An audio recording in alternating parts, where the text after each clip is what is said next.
wanna go home where I belong, 'cause now I'm just a lonely teenager. Welcome to the Rock's Back Pages podcast. My name is Barney Hoskins, and I'm in London looking at a laptop screen that also features my colleagues Mark Pringle. Hi, Barney. And Jasper Mirison Bowie. Hello, Barney. Also on said screen is our very special guest, Mr. Gene Sculatti. Welcome, Gene. Thank you, Barney.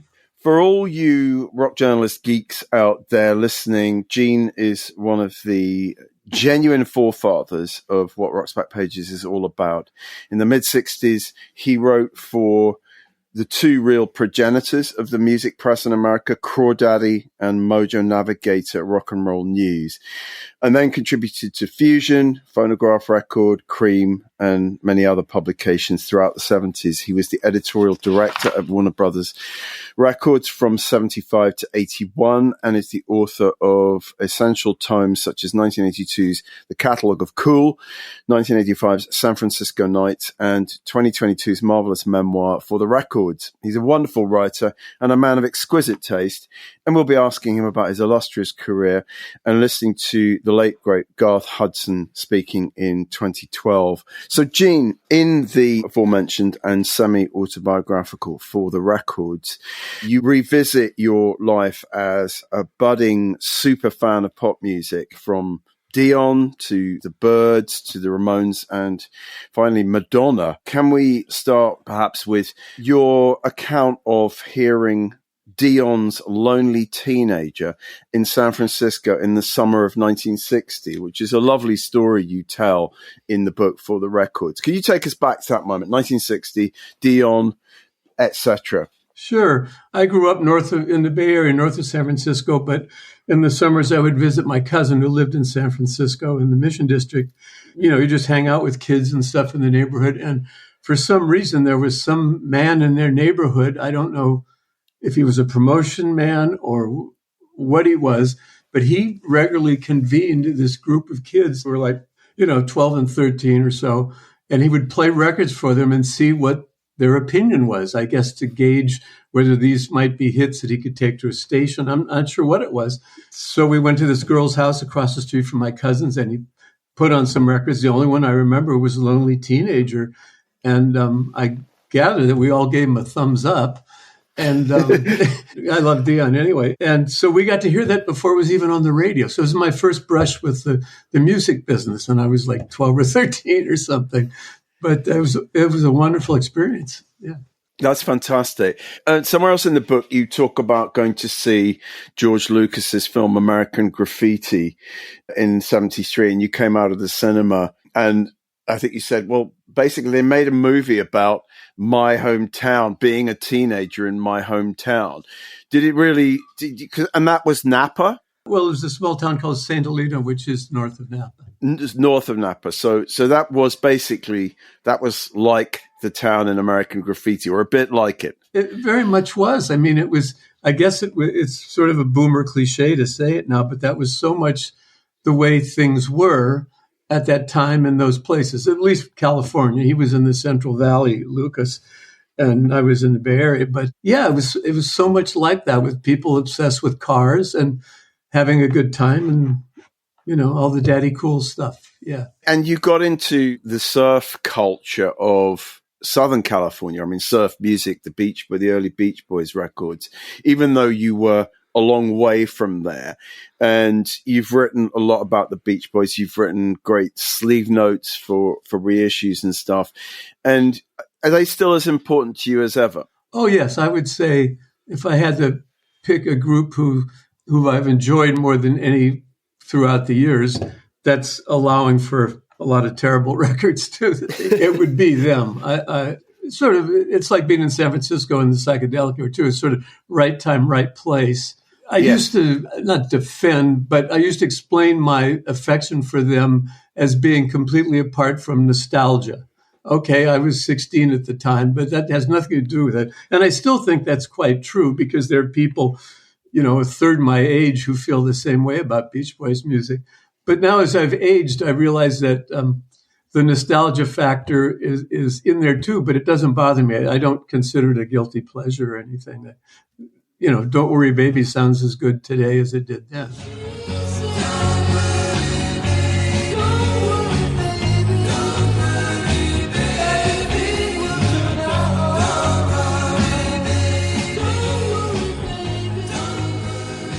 I love the short chapters in For the Records that just explore these fairly, sometimes quite arcane areas of music. And there's a chapter that I loved, which is essentially about pre-soul music.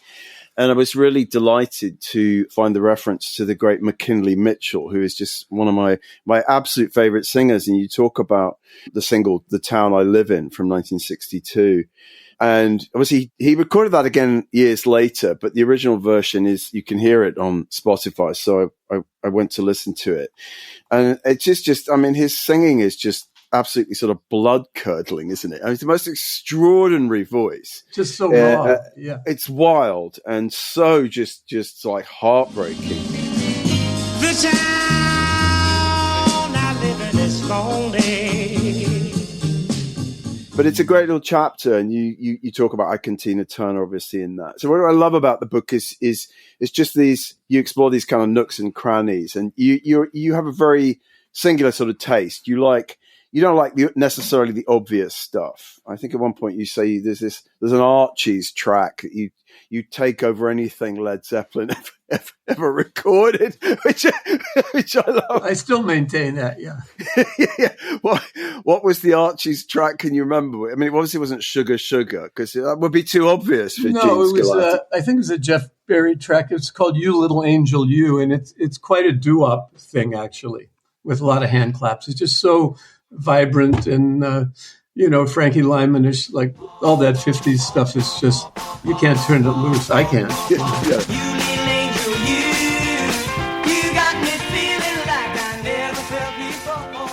You wound up with your own little radio show on KCD a little bit later. So the whole kind of blues revival comes into play. You start hearing, you obviously start hearing people like Paul Butterfield, and then you go back to Muddy Waters and so forth. And you had a show called Blues and Such, which I love. And that was, so can you remember when that show started? Was it like 65?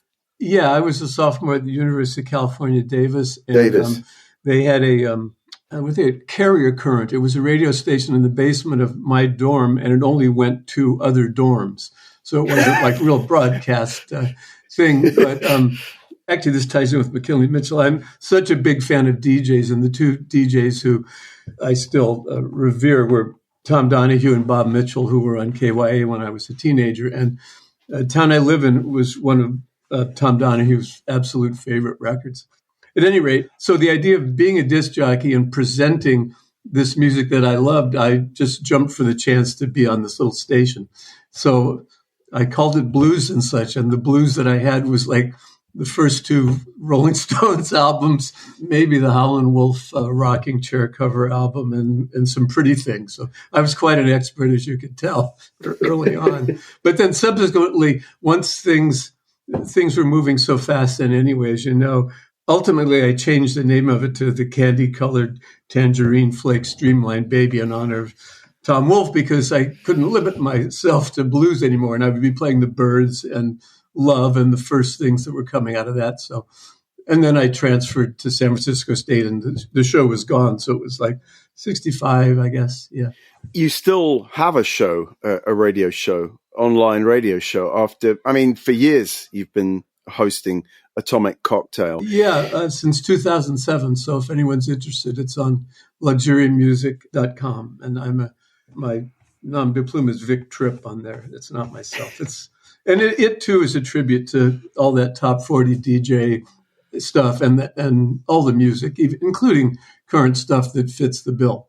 What have you been playing on Atomic Cocktail recently? Oh, I'm quite taken with a new group. It's another one of these like one guy, one girl groups called the Corettes. I don't know if you know them. I'm quite taken by them. There was a another Hispanic group from Orange County. It's named after a McCartney line, the McCharmleys. And I rather like them quite a bit too. But that stuff is all being played alongside all sorts of 50s, 60s, and 70s things that I can make fit as seamlessly as possible. Yeah. Great. That's fantastic.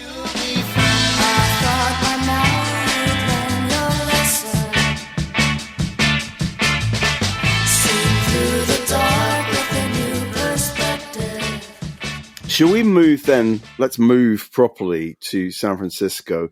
As I had mentioned earlier, you wrote for Crawdaddy and you wrote for Mojo Navigator Rock and Roll News. And you really wrote the first sort of report, other than whatever Ralph J. Gleason was writing in the San Francisco Chronicle. You wrote the first sort of quote unquote rock press piece about the emerging Bay Area scene. And you write about the Grateful Dead and the Great Society and the Jefferson Airplane, Charlatans, Quicksilver, and more. So it's a real introduction for anyone who is likely to pick up that Greg Shaw's magazine to what was happening there.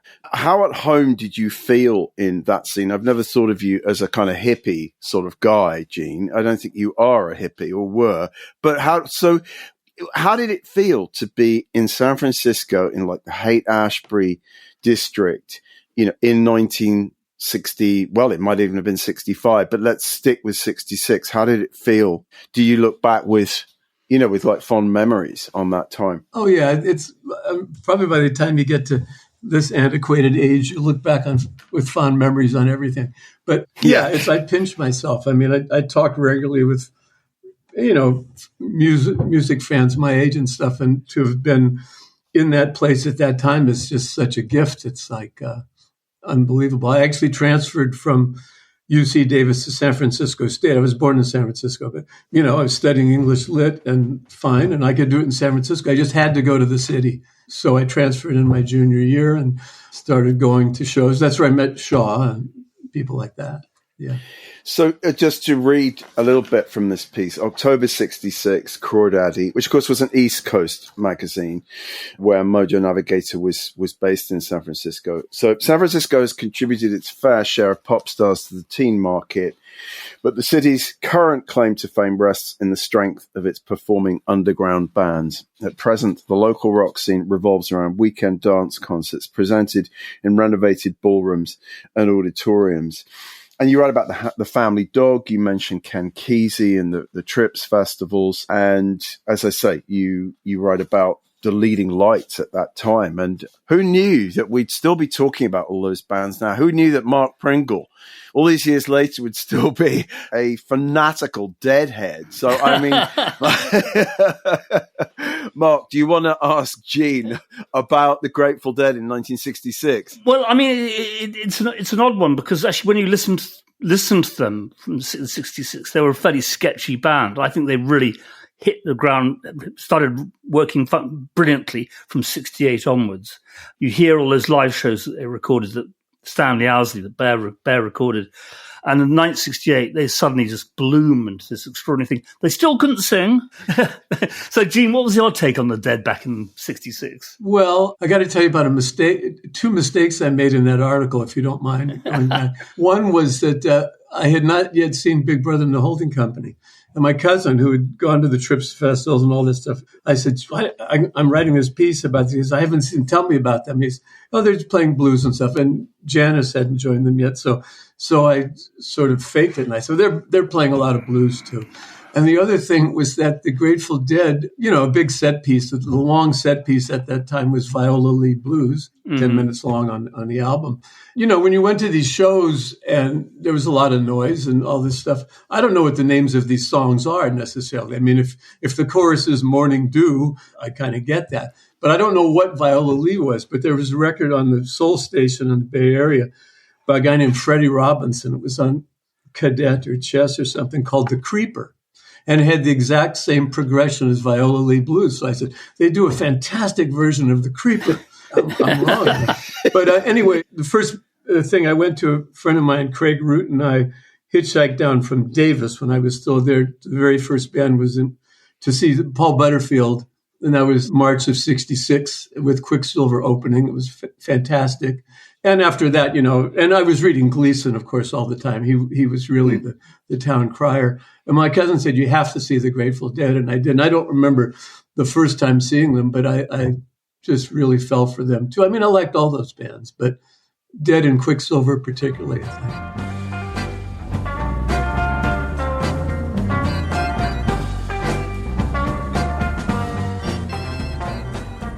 I just wanted to throw in a quick mention of Barry Goldberg, who just died yesterday, who's a big part of that whole Chicago blues, Butterfield scene, of course, and co-founded the Electric Flag with Michael Bloomfield. So I just wanted to mention that we are running a couple of interviews with Barry on the new homepage. One of them is actually just a quick aside. Some listeners may know that he recorded a solo album in Muscle Shoals in 1974 that basically was produced by Bob Dylan and Jerry Wexler. So there's one for your next pub rock quiz. Gene, I wanted to just fast forward. I have to mention this fantastic book. Listeners, I'm holding up a copy of San Francisco Nights, The Psychedelic Music Trip, 1965 to 1968, by Gene Sculatti and Davin Seay, if I pronounced Seay correctly. That came out in 1985, so it's a long way after the fact.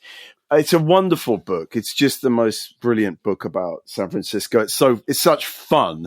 It's so there's so many things that you cover in that, all the most kind of obscure stuff, as well as everything from Tom Donahue to Janis. Can you just tell us the sort of germination of that book and a little bit about Davin, who I know is no longer with us? So when did you guys start talking about doing the book? Let's see, 1985. I'd already done the catalog of Cool.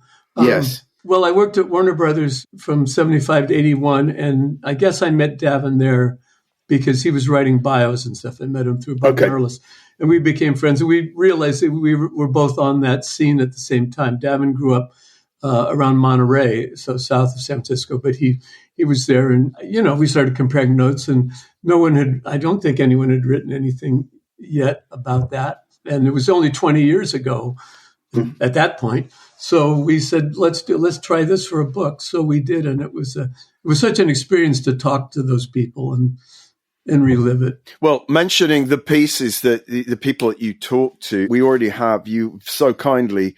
I mean, you've been very good to us, Gene. I need to acknowledge that you really have, and it's so great to have you on R.I.P. and has been for a long time.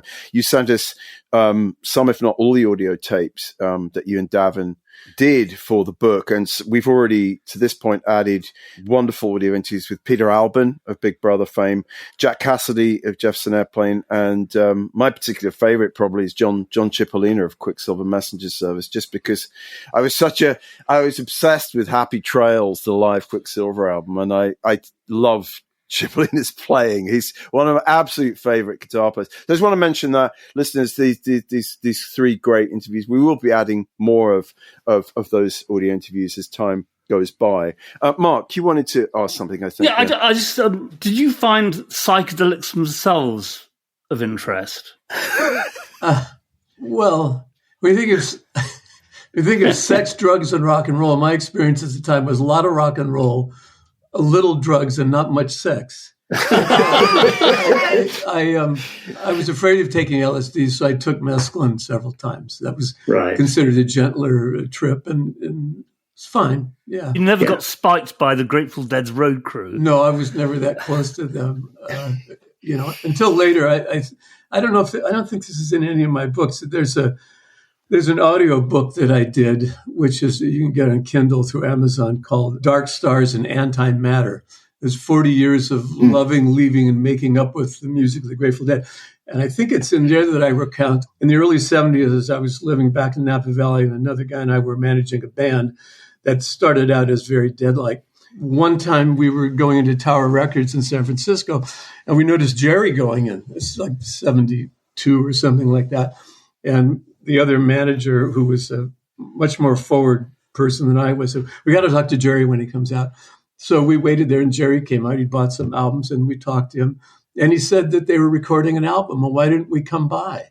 So it was in the following week. I was at Wally Height or some studio in San Francisco. So the three of us guys took that literally, and we came down from Napa Valley with our girlfriends. So there were about, 10 of us or something show up at this record studio. We said, well, Jerry told us we could come. And we all went in and sat down on the floor and smoked some stuff. And I think they were doing vocals for Box of Rain. So this would have been American Beauty era. It was fantastic. And to me, that's the only real social intercourse I had really with the Grateful Dead.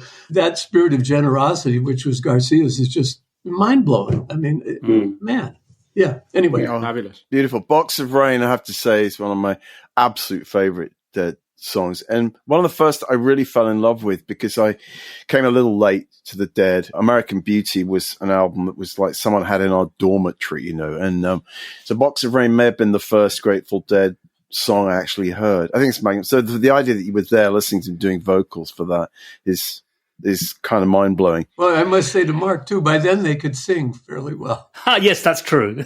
Taught by David Crosby, I believe. That's what we read, yeah. Yeah. I love the singing on American Beauty, I have to say. And so, yeah, I really concur with that. Just a box of rain, wind and water. Believe it if you need it. If you don't, just pass it on. Shall we? So you've already mentioned moving to LA in the 70s. I think you moved in 73 and working at Warner Brothers. Was Los Angeles, and particularly, being in the kind of bosom of the industry itself, was it a very different environment and vibe from San Francisco and Northern California, Gene? Well, there's always been that antipathy between the two places, but it's basically Frisco directed. I mean, San Francisco was California's great city for the longest time, and it was subsequently overtaken. And in many ways, San Francisco never got over it. So they're always like flinging these arrows at Los Angeles that just sort of like brushes them off. I mean, okay, you want to diss us? Go ahead. So I don't know. I don't think I came down here to Los Angeles with any real bias or anything. The main impetus was Shaw had moved down here from Marin County. That's Greg Shaw, to be precise. Yeah. Yeah. Ken Barnes, who was also part of Who Put the Bump and who you should interview at some point, he had moved down here. And there was a sort of a cabal of a few of us. There were those two guys.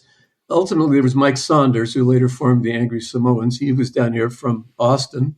And there was Mark Schipper, who wrote the great Paperback Writer book, and he was already down here. My thing was just to get as close to the music as I could. And they were all working, well, not all of them, but Greg Shaw and Ken were writing for Phonograph Record Magazine, which was the house organ of United Artists Records. So we all got work around there, and we were continuing to freelance in all these other magazines and stuff. So that's why I moved. So I don't know. I mean, Plastic LA is, yeah, it is, but so what? It's not San Francisco, but I think all of Cali has much more in common than people like to make out, that there's these great differences, So you were actually the editorial director for Warner Brothers Records. And another great act of generosity, you sent us this wonderful in-house magazine, Circular. So about, 50 copies of this showed up a couple of weeks ago. And it's just so great, Gene. Mark, you had a good look through them, didn't you? I did. I mean, first of all, I think it's beautiful. It's very fabulously designed, basically a leaflet rather than what you call magazine, with some very good writers, more of whom we'd like to get on board, no doubt. It's an in-house publication for Warner's. It also reviews the records, which is slightly suspect. I haven't read the reviews yet. Maybe I should go through a few and see if I can find a bad one, But it's just a delightful little item. Really, it's really, really good. Yeah, I agree. I think it's great. And what really struck me about it is that it has a real sense of humor. And I think thinking about Warner Brothers now, it's hard to imagine a sort of corporation of that size doing something internal that has this lightness to it. I just found it fascinating to look at. The issues I sent, I guess I wrote for some of them then. but I wasn't in charge of it yet. That's a little before I got there, the ones I sent you. But that's all down to the what Warner Brothers was at that time, vis-a-vis Stan Cornyn in charge of creative services, and that sort of self-deprecating, we know you're in on the joke, we're not going to hype you. And as they say, Phonograph Record Magazine was a house organ of United Artists and Circular, and then subsequently Waxpaper, which I edited after Circular, which was a real glossy Warner Brothers magazine.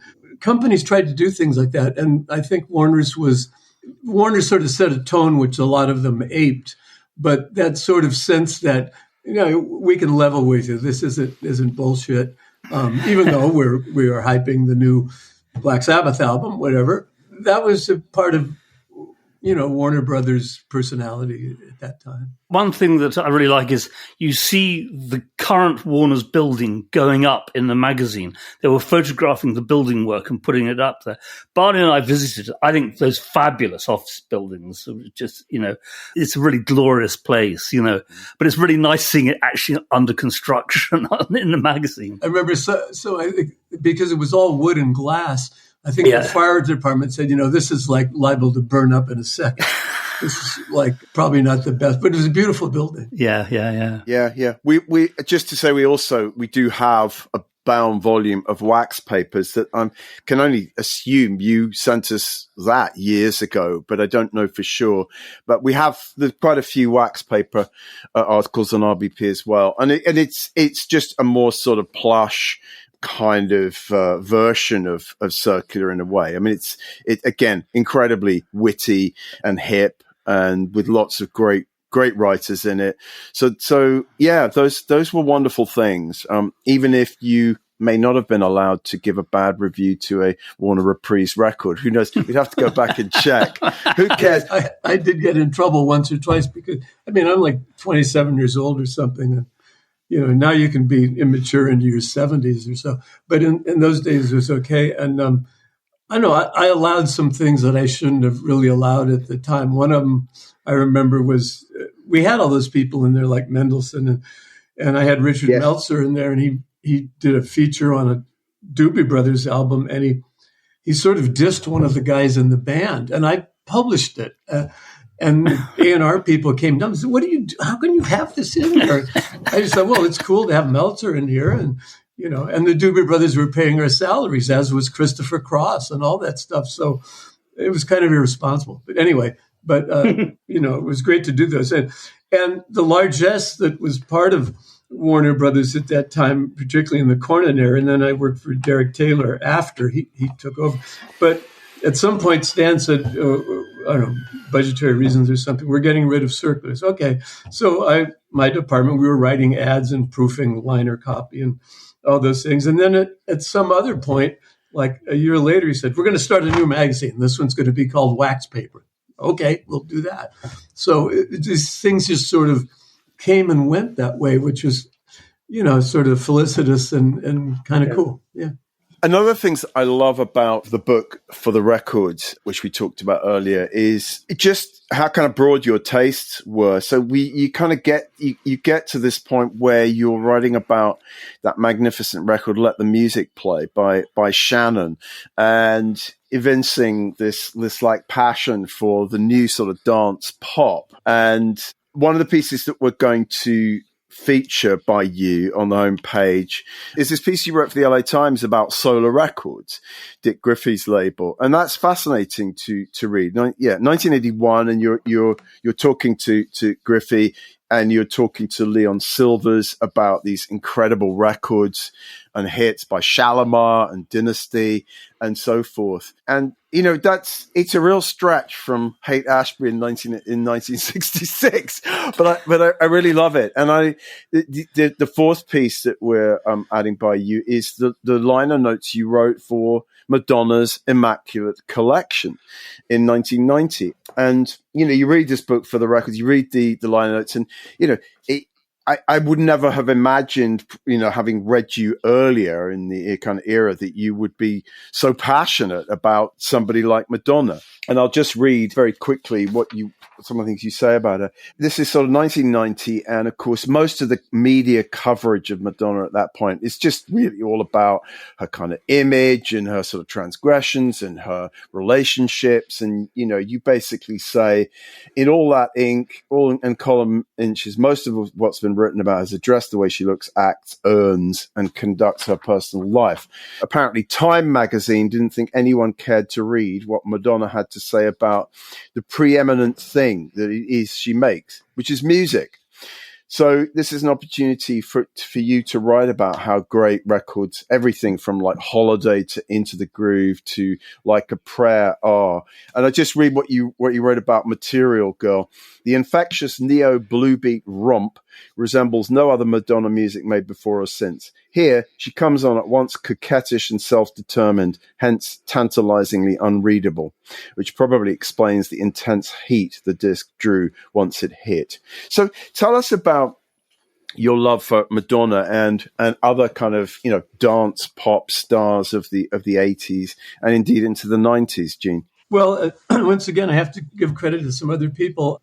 I don't know, by the 90s, well, by the 80s, I suppose. I mean, I'd gone all through punk and loved all that. So I wasn't really paying a lot of attention to top 40 much. There's a whole blank era there for me in a way, because I was more interested in all sorts of other things. But my friend Ken Barnes, once again, he and Mark Schipper both had become fans of, I guess, what later became called freestyle, of sort of R&B pop, mainly sung by girls. And Madonna was kind of one of the templates for that stuff.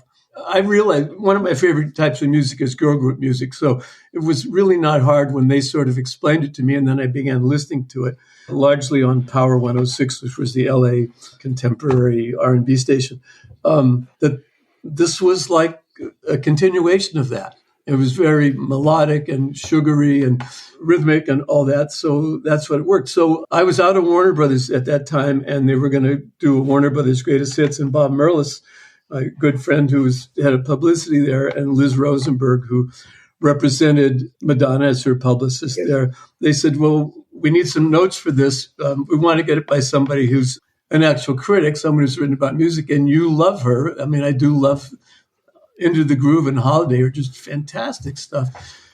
And would you do it? So I said, yeah. So that's how it came about. But I have great affinity for all that stuff, like Expose and New Shoes and Cover Girls and Mel and Kim. And that stuff is just fantastic. And yeah, Shannon sort of precedes all that too.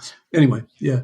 I love the way that you write about Holiday on these liner notes. You write, a synth burbles like some super fresh tributary of the fountain of youth. And the girl, sexy and sure of herself, beckons us to take one day out of life because we need that holiday. Oh yeah, oh yeah. It's irresistible pop and easily one of the most persuasive Let's Get Lost songs ever sung. I just love this, the super fresh tributary of the fountain of youth. It's just fabulous writing. Yeah, I know Mr. Mixed Metaphor here. Yeah. Well, it's refreshing. It's refreshing that, you know, you're not someone who just sort of wants to talk about, you know, the great old days of the Grateful Dead. And you kept on top of all this stuff because, you know, there's been so much glorious pop music. And Into the Groove, I think, is just a magnificent record.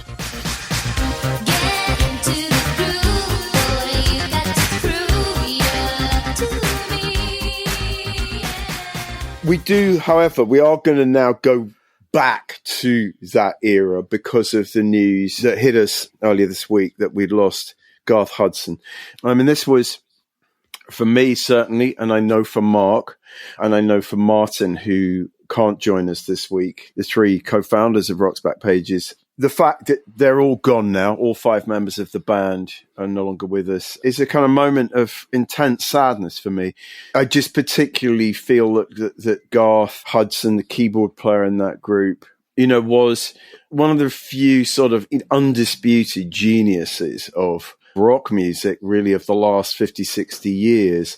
An extraordinary keyboard player. I was lucky enough to interview him a couple of times. And so we dredged out this phone interview I did in 2012. And Jasper's just going to tell us a bit about Garth. Absolutely. So, yeah, this interview is with a certain Barney Hoskins, just confessed. And it's, you're talking to him in around May 2012, so right after Levon Helm's death. And the interview largely does concern Levon and the influence that he had on Garth and the way that they worked together. And it's really nice to listen to him with occasional interjections from his wife, Maud, talking about that whole period. And he starts out by reminiscing about first hearing Levon play with Ronnie Hawkins in Woodstock, Ontario.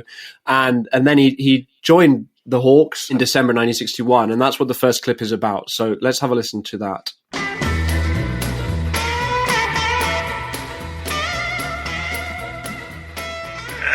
I first joined the Hawks, they had their repertoire. And they had the rhythms and so on together, and had listened to what they called the official source material. They would say that's official, and that would mean that it sounded in the groove, usually to do with the rhythm of the piece. Yes. So that was pretty well set when I joined up. Arlene took me by the hand and said, ooh, daddy, I understand. Who do you love? Who do you love?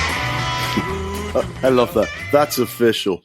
You can imagine Levon singing. That's official. Beautiful. Yeah, it's great. And yeah, I mean, he goes into detail about what it was that he was trying to achieve, when he was on the records and the way that he tried to complement Levon's drumming.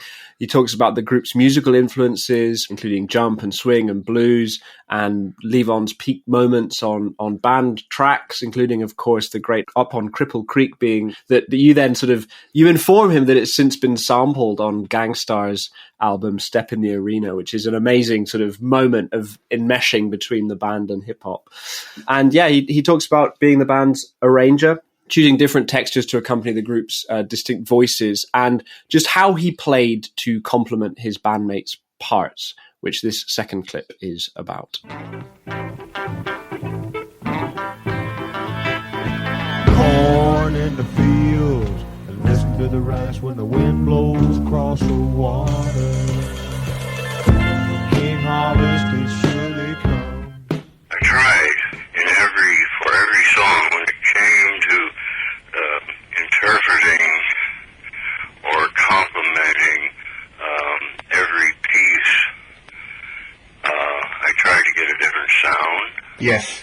For that, and Levon very quickly, at the beginning of rehearsals would have the rhythm and how much of it he would apply to that piece. Yeah.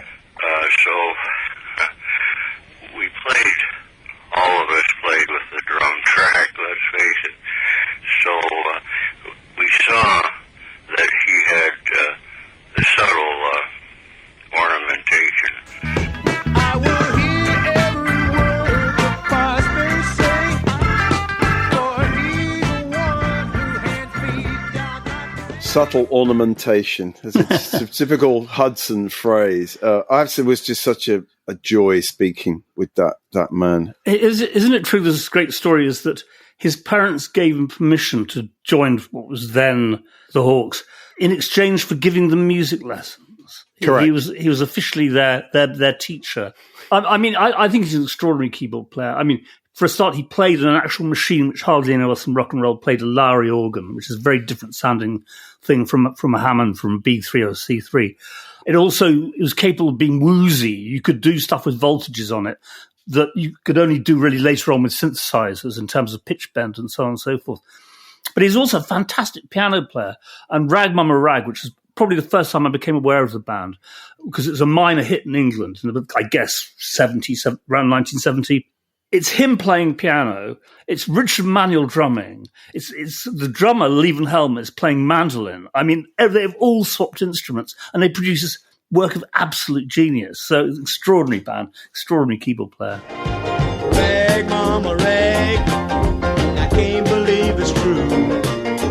Rag, mama, rag. Gene, I wanted to ask you, the band played their very first live show as the band, as opposed to like playing behind Ronnie Hawkins, in San Francisco at Bill Graham's Fillmore. And yet, do you remember them as being, in a sense, a kind of antidote to the psychedelic bands? Because they almost, what were your feelings about the band when they came out with music from Big Pink and then the Brown album? Well, pardon me, I never saw them. I bought those first albums. There was sort of something that took place, so much was going on in those 60s, so that you go from, let's say, from the Beatles first off, and then all of a sudden there's folk rock, and then there's the Lovin' Spoonful and good time music, and then there's psychedelic music, and they all seem to proceed logically from the thing before. Okay, now there's this. But it seems that by the time the band showed up was 68, which is there's kind of a dissolution going on. Like, I don't see any big movements. I mean, you're still a ways away from glam and Britain and things like that. So that what pops out is just certain acts, certain artists. And I think of, even though they came slightly later, I think of Steely Dan and I think of the band, who couldn't be much different from each other. But the band was some unique, however you say it in Latin, sui generis thing unto themselves. They were creating something that wasn't there before they got there. And yeah, it's pastoral and it's a reaction against,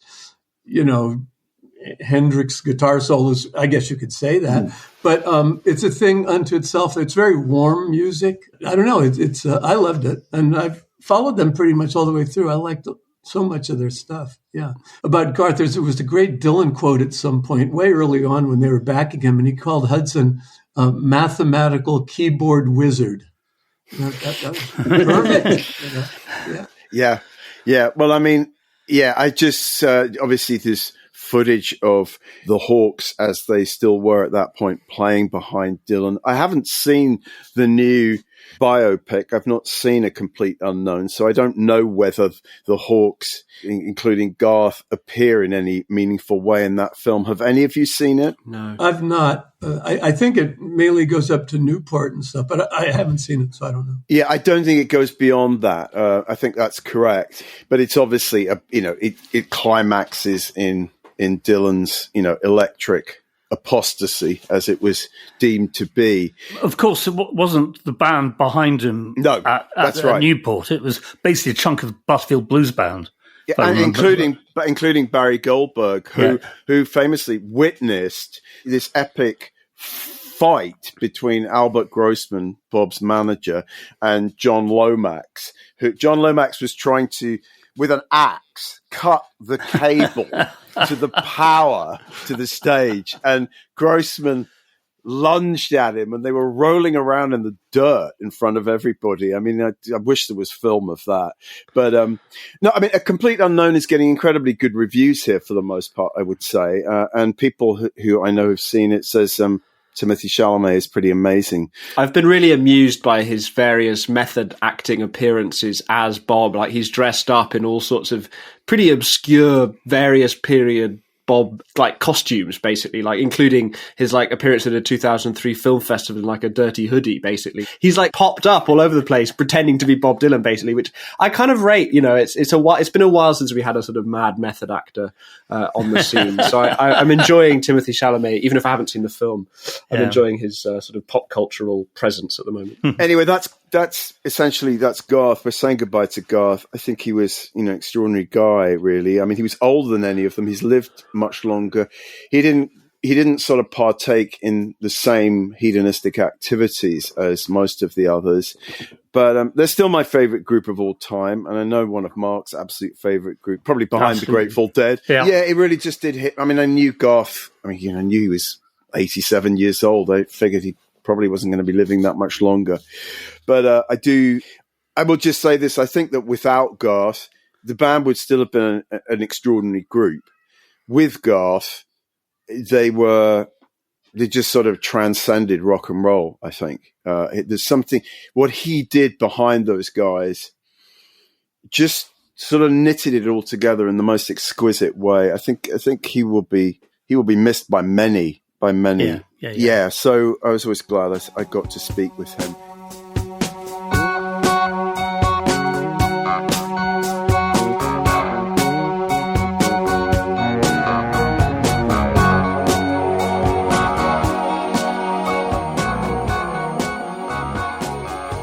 So, guys, to wrap the episode up, do you have any pieces you want to quote from or remark on? Yeah, as usual, I've got a few. Maureen Cleveland, Evening Standard, interviewing Scott Engel, Walker Brothers, Scott Walker, and is talking about how in England they could have long hair and get away with it. In America, it was really, really difficult, which is one reason, part of the reason why they came over here.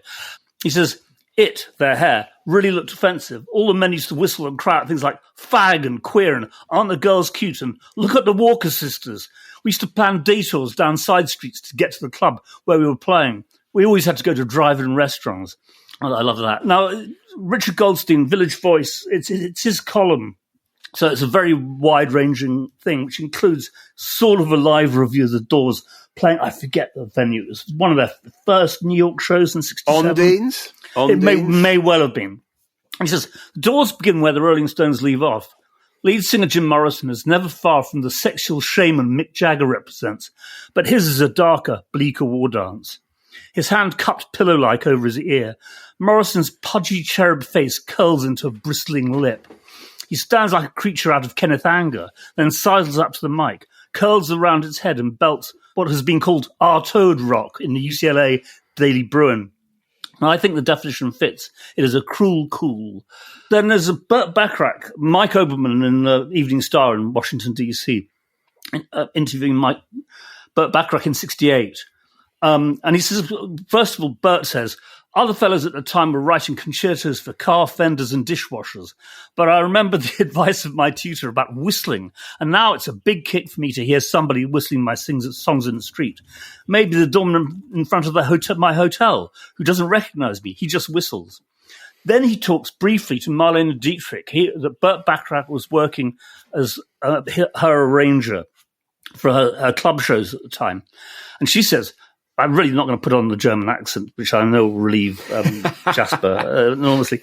He says, my respect and admiration for musician Bacharach is matched by my love and warmth for the man Burt.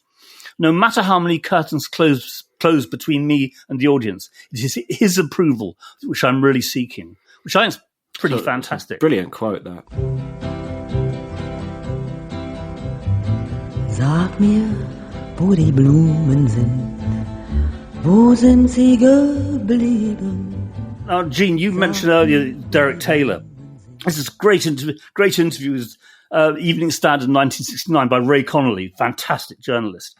And he says of Derek, he'll be 37 in May, and he looks like an elfin cowboy, has an expression of permanent and pleasant surprise, a tortoiseshell moustache, a great charm with the ladies, a clever wit, considerable eloquence, a great talent for personal promotion, and an acceptable degree of conceit, which I think is just fabulous. And then Derek says, I know that on Saturday, the Sunday rags will all call me at home and invite me to assist them in harming the Beatles. So I only answer those who know the code. Only George Harrison and a local antique shop know the code. And I know you and what you want. We're very alike. The only difference between us is that I've taken LSD and you haven't. Does that resonate with your memories of the great Derek Taylor, Gene? Yeah, I suppose so. One of the predominant memories is when he was head of creative services, he occupied what was Stan Cornyn's old office in that wooden building. And when I have to go see him about some advertising copy or something, he would be in there watching Coronation Street. And he would say, come in, Squire, and come in and do whatever we had to do. But I always enjoyed him. And also, maybe not as much as Cornyn, but he was an idea person. I had, I'll take a second if you got a minute and explain one little story. There was a point after George Harrison signed with us at Warner Brothers, this designer who was some kind of friend of George's came aboard and began working in the art department or for the art department doing packages. My job was generating ad copy, and then we would go to the art department and they would come up with whatever the graphic was going to be for that ad. And I got in this real set to with this art director, because I had written the headline and the body copy. He took it and reduced it, made it very small, and made the graphic very big. I think it was for an album by Airto Moreira or Flora Per, one of the two. And so I stormed in and I was, Derek, what is this? I mean, this guy said, and I was really pissed off and in Italian-American way, I don't know, something. And he said, now listen, Squire, he said, I've had to calm down John Lennon before, and I can certainly do it with you. And hey, I guess I better pull back a bit here. So, but anyway, he came to my wedding, and he and his wife, we had the reception in Bob Merlis's backyard, and he and Andy Wickham, another great Brit, who was a great friend. So I liked her. And I used to talk with Derek's son a lot. Jared, yes. Because he was like a teenager or something. He would come in during, I guess it was late 70s, during the punk era. And I was one of the few people at Warner Brothers who was rather aggressively pro-punk. And it was a more genteel label by that point. And they weren't so sure until they got the Pistols and they got Sire. But Jared would come in and we would discuss, because I used to get the trades from Britain, and we would discuss new bands in Britain. Punk bands, because he was like 13 or something like that. Great. Brilliant. Great. Wonderful stuff. I was lucky enough to get to know Derek a little towards the end in the 80s. He happened to move near where my parents lived. And so I had a number of just wonderful evenings with Derek Taylor, who lived in this mill house outside Sudbury, Suffolk, and it was the most impromptu. And you'd go into the living room, and there was this upright piano, psychedelic upright piano with psychedelic sort of ornamentation that John Lennon had given him. It was sitting in his living room. That I remember. Anyway, the great Derek Taylor. Jasper, what have you got? I've got a few things. First of which, I've been deeply immersing myself in 90s era Billboard magazines in search of Havelock Nelson pieces. And I noted that you were in charge of Billboard special issues from 91 to 2005 or so. Gene? Yes. So this is from Billboard. This is the 27th of January. Slightly preceded. It's 1990, and it will have been an early piece that Havelock Nelson wrote. And it's about Sly and Robbie come on like assassins. We're deadly, says Sly Dunbar, grinning at partner Robbie Shakespeare. Some people kill with bullets, we kill with music. And it's them talking about their latest album at that point, which is Silent Assassin, which is a fusion between reggae and rap. And it's produced by the masterful KRS-One from Boogie Down Productions. And they've got some great, Queen Latifah's on the record, Young MC, and of course KRS-One is on it too. And Havelock writes that he lays out a plea for one nation under a grooveness. The reggae scene and rap must cross the line and party together. But it's a nice short Billboard profile. So it's nice to have that in. Yes, live from New York City, Class Master KRS-One and the Massive BDP crew. And we're gonna do a little something like this. Once again, I flash a style that you are probably thinking that it's about time. The reggae scene and rap music must cross the line and party together. Next up, Wu-Tang Clan, one of these men is God, writes Roy Wilkinson in Select in July 1997. Or maybe the new Jesus, he isn't sure which. Meet Old Dirty Bastard and the mighty Wu-Tang Clan as they lay waste to London. Are we the future, Old Dirty Bastard ponders aloud, eyes gleaming with unearthly inspiration. I don't need to tell you that. What I have to say is that we are the past. Oh yes, we are older than the sun and older than the moon. And when we release this new album, then UFOs will no longer be able to crash on this planet. It's just filled with great quote. Later, a question concerns the possibility that the RZA might be the Mozart of hip-hop. Well, he laughs, the name Mozart does include the letters RZA, and I do love classical music. In fact, I've studied all Western music. The only mistake they made was not having a beat, which I just think is great. It's a super piece, so thanks to William for adding that. And lastly, another one that William added, Thundercat, 5 Songs That Changed My Life, Del Cowie, writing for CBC in Canada on the 9th of March 2017. And perhaps little known fact about Thundercat, the bassist, he was in the band Suicidal Tendencies before he went off doing his sort of jazz funk fusion music. And he says, I tend to bleed the lines of stuff, and just because it's fast and loud, it doesn't mean it's punk a lot of the time. And a lot of the time, it's just about the attitude behind the music and the spirit with it. And so Del Cowie asks him for sort of 5 records. He manages to sneak a 6th in there, but one of them is Rage Against the Machine's Bulls on Parade. And he says, I remember one thing specifically being a driving force behind my mindset, especially being in the band Suicidal Tendencies, and that would be Rage Against the Machine's Evil Empire. That is still to this day one of the hardest albums that you could ever own. I was listening back to Bulls on Parade earlier, and it's just an absolutely astonishingly great noise. Great Wonderful. stuff. Wonderful. That's my lot. So that brings us to the end of this episode. Thank you so much for joining us today, Gene. You've been a wonderful guest. Gene's books are available online, so go hunt them down. They're all great. If you enjoy the Rock's Back Pages podcast, please follow us on whatever platform you use, and do give us a review if you can. Please also visit Rock's Back Pages itself. Check to see if your local library or academic institution subscribes, and if not, please suggest they take a free trial of the world's largest archive of music journalism. We will be back in a fortnight with sometime music journalist turned publicist turned manager turned record company honcho Danny Goldberg. We're talking about Led Zeppelin and no doubt Kurt Cobain. Catch you then. And in the meantime, it's farewell and adieu from me, and it's goodbye from Mark Jasper and our splendid guest, Gene Sculatti. So all together now. Goodbye. Bye.